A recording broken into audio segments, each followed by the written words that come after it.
Hello students, आपका as smart class में most welcome है। तो ये आपका फिजिक्स का सेकंड वीडियो चल रहा है स्टूडेंट।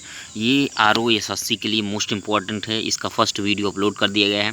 तो याद रखें स्टूडेंट, याद रहे कि ऊष्माधारिता का SI मात्रक जूल प्रति के है, किंतु मोली ऊष्माधारिता जूल प्रति मोल केल्विन है।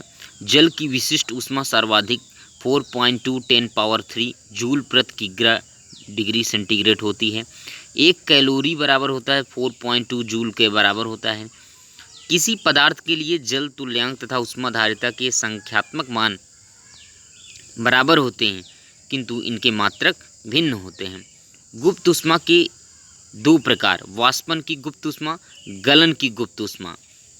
100 डिग्री सेंटीग्रेड पर जल के वाष्पन की गुप्त ऊष्मा का मान 2.268 × 10³ जूल किग्रा इनवर्स होती है।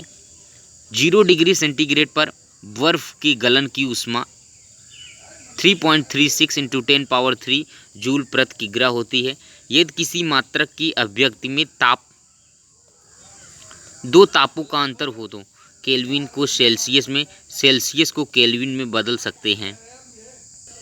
ऊष्मा संचरण के लिए तापांतर आवश्यक है, जिस प्रकार की विद्युत धारा के प्रवाह के लिए विभवांतर आवश्यक है, और पानी के बहाव के लिए पानी की सतहों में अंतर आवश्यक है। ठोसों में ऊष्मा संचरण चालन विधि द्वारा होता है। ठोसों में ऊष्मा संचरण चालन विधि द्वारा होता है। द्रव व गैसों में ऊष्मा संचरण संवहन विधि द्वारा होता है। विकिरण विधि में ऊष्मा संचरण को किसी माध्यम की आवश्यकता नहीं। इस विधि में ऊष्मा संचरण विद्युत चुम्बकीय तरंगों के रूप में होती है। चांदी की ऊष्मा चालकता सर्वाधिक होती है। उत्सर्जन द्वारा प्रकाश के विभिन्न तरंग दैर्घ्यों की पहचान होती है। साधारण ताप पर वस्तु द्वारा केवल अवरक्त विकिरण ही उत्सर्जित होते हैं। अलग अलग ताप पर वस्तु द्वारा अलग अलग विकिरण उत्सर्जित होते हैं। ऊष्मा के यांत्रिक तुल्यांक से अभिप्राय है कार्य तथा ऊष्मा का परस्पर रूपांतरण